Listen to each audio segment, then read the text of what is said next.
주님의 이름으로 문안드립니다. 1999년도 터키에서 대지진이 발생하게 됩니다.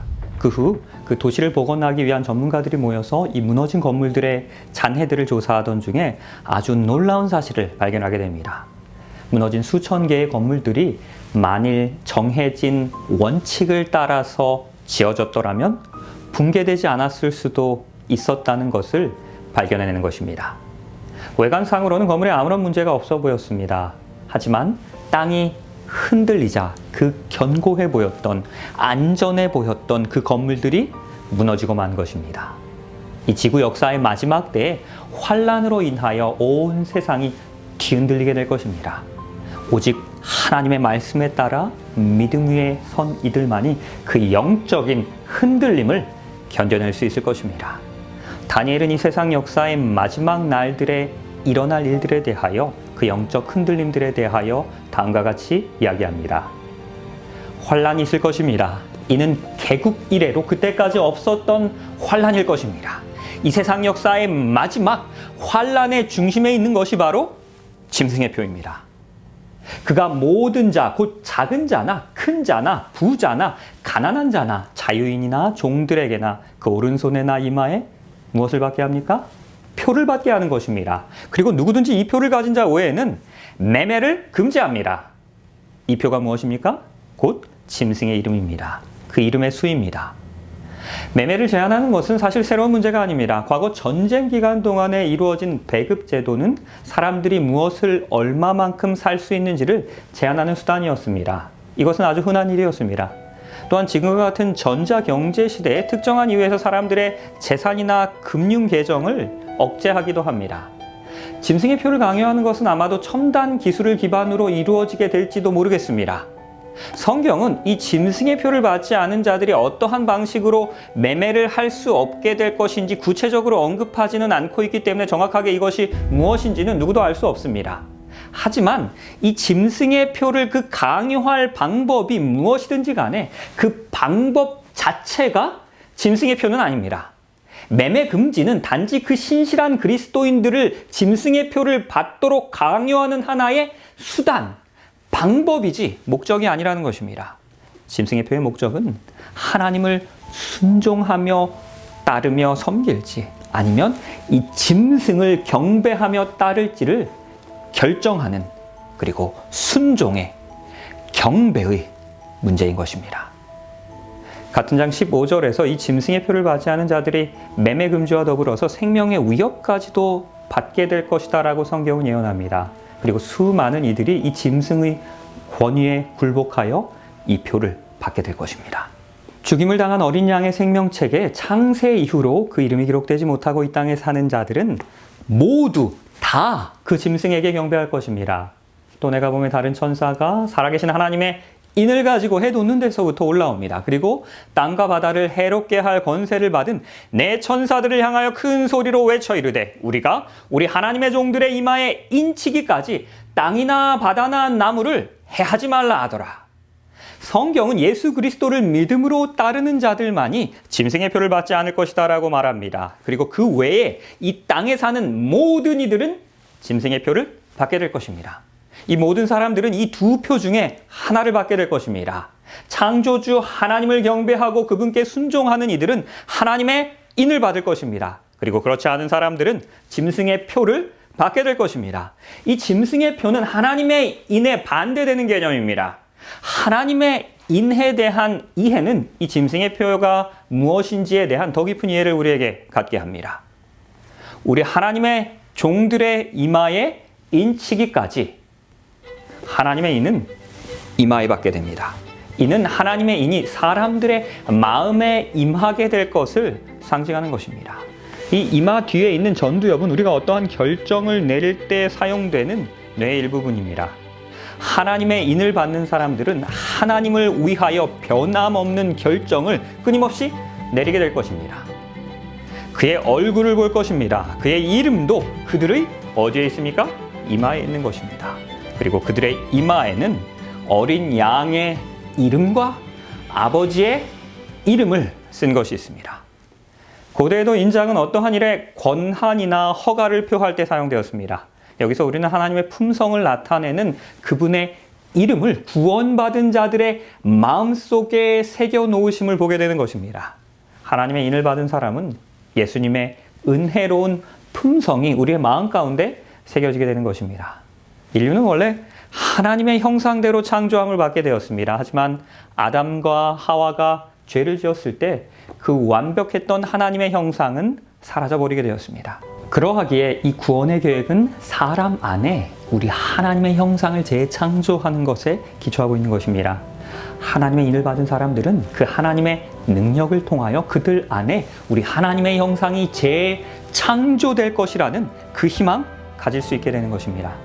짐승의 표는 이 지구를 두 무리로 나눌 것입니다. 한 무리는 어떠한 대가를 지불하더라도 예수 그리스도를 따르고자 하는 자들입니다. 그리고 다른 한 무리는 예수님께 전적으로 순종하기를 거절하는 이들입니다. 그러하기에 이 짐승의 표의 핵심은 순종과 경배입니다. 하늘과 땅과 바다와 물들의 근원을 만드신 이를 무엇해야 합니까? 경배해야 합니다. 하나님께서는 피조물이 아닌 창조주를 경배하라라고 요구하십니다. 그러나 이 짐승의 표는 창조주 하나님을 경배하는 그 진정한 예배를 거짓 예배로 대체하고자 할 것입니다. 사탄이 예수께 광야에서 자신에게 경배하라라고 했던 것처럼 그는 예수 그리스도의 재림 전에 세상의 경배를 자신이 받으려고 할 것입니다. 하늘과 땅과 바다와 물들의 근원을 만드신 이를 그 경배하라는 것은 엿새 동안에 여호와가 하늘과 땅과 바다와 그 가운데 그 모든 것 만들고 일곱째 날에 쉬었다라고 말씀하신 이 십계명의 넷째 계명을 인용한 것입니다. 곧 창조주 경배를 상징하는 이 안식일을 기억하여 거룩히 지키라는 말씀인 것입니다. 하나님의 율법 중에 하나님의 권위를 나타내는 특별한 표징이 바로 이 안식일인 것입니다. 또 나의 안식일을 거룩하게 해야 합니다. 이것이 너와 나 사이의 표징이 될 것이기 때문입니다. 내가 여호와 너희 하나님인 줄 너희가 알게 하리라 하였노라. 안식일은 하나님의 권위를 나타내는 표이자 인입니다. 하나님의 창조와 재창조의 능력을 우리에게 상기시키는 것입니다. 안식일은 창조주 하나님께 대한 믿음과 경배의 표현입니다. 하나님의 권위를 인정하는 것입니다. 이 하나님의 이는 창조주이자 구원자로서의 그 하나님의 권위를 나타내는 것입니다. 안식일은 하나님의 창조의 능력을 기념하는 이 창조의 기념비일 뿐만이 아니라 재창조의 능력을 상징하는 표시이기도 한 것입니다. 창조주만이 또한 재창조를 가능하게 하는 것입니다. 하나님께 전적으로 순종할 때에 하나님의 계명에도 순종할 수 있게 되는 것입니다. 그러나 사탄은 이 짐승을 이용하여 그 하나님의 인에 대조되는 자신의 표를 만들어내는 것입니다. 그리고 이 세상을 미혹하며 강제하는 것입니다. 이 짐승의 정체에 대해서는 지난주 강의를 참조해 주시기 바랍니다. 그리고 이 짐승의 표에 대해서 계시록 13장을 계속해서 살펴보도록 하시겠습니다. 그가 모든 자, 곧 작은 자나 큰 자나 부자나 가난한 자나 자유인이나 종들에게 그 오른손에나 이마에 표를 받게 합니다. 우리의 손은 어떠한 일이나 행동을 취하는 것을 상징합니다. 그리고 이마는 결정을 내리는 그 마음과 정신을 나타내는 것입니다. 이것은 사람들이 이 짐승의 계획에 동의하는 것을 행동이나 복종함으로 보여줄 것을 상징하고 있는 것입니다. 짐승의 표는 마지막 때의 거짓 종교에 대한 충성의 상징이 될 것입니다. 그렇다면 계시록 13장의 짐승의 표가 나타내는 것은 무엇입니까?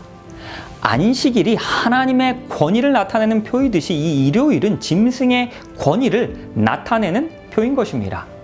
많은 그리스도인들은 일요일 예배를 드리지만 일요일 준수의 근거는 성경 어디에서도 찾아볼 수 없습니다. 유대인들의 안식일 혹은 그 안식의 날은 당연히 토요일이었습니다. 그러나 가톨릭 교회가 예수 그리스도의 부활을 기리기 위하여 예배일을 일요일로 결정하게 된 것입니다. 안식일의 변경은 짐승으로 상징된 중세시대 로마 교회의 권위의 표입니다. 왜냐하면 성경의 그 어떠한 근거도 없이 일요일을 성수하도록 바티칸의 권위로 변경하여 선포하였기 때문입니다. 일요일을 지켜야 된다는 그 유일한 근거는 가톨릭 교회만 있는 것입니다. 성경은 일요일을 거룩하게 지키도록 명령하고 있지 않습니다. 구약성서 다니엘에서는 이러한 일들을 이미 예언하고 있습니다. 그가 또 때와 법을 고치고자 할 것입니다. 이 작은 뿔로 상징되는 교황은 안식일 준수를 토요일에서 첫 번째 날인 일요일로 바꾸게 됩니다. 그리고 둘째 계명과 열째 계명을 변경합니다. 하나님의 때와 법을 바꾸려고 시도한 것입니다. 그럼 오늘날 일요일에 예배를 드리는 것이 이 짐승의 표를 받는 행위인 것입니까? 그가 모든 자, 곧 작은 자나 큰 자나 부자나 가난한 자나 자유인이나 종들에게 그 오른손에나 이마에 표를 받게 합니다. 이 표는 법으로 강제될 때 비로소 짐승의 표가 되는 것입니다. 그때까지는 그 어느 누구도 이 짐승의 표를 받지 않을 것입니다. 이 짐승의 표가 강제될 때 이를 거절하는 무리들이 분명히 있을 것입니다. 그리고 그들의 특징에 대해서 성경은 다음과 같이 이야기합니다. 성도들의 인내가 여기 있습니다. 그들은 무엇을 합니까? 하나님의 계명과 예수에 대한 믿음을 지키는 자들입니다. 이 짐승의 표를 거절하는 사람들은 예수 그리스도에 대한 믿음을 지키는 자들입니다. 하나님께 온전히 순종하는 자들인 것입니다. 이러한 이들은 어린 양이 어디로 인도하든지 따라가는 이들입니다. 짐승의 표를 거절하는 사람들은 하나님의 인도함을 받으며 그 하나님의 말씀에, 하나님의 율법에 순종하는 이들인 것입니다. 이 마지막 흔들림의 시대에 우리의 믿음이 우리 하나님께만 바로 서 있기에 흔들리지 않게 되시길 바랍니다. 하나님께만 순종하며 우리 하나님께만 예배하시는 우리 모두가 되시기를 바라면서 오늘 말씀을 줄이도록 하겠습니다.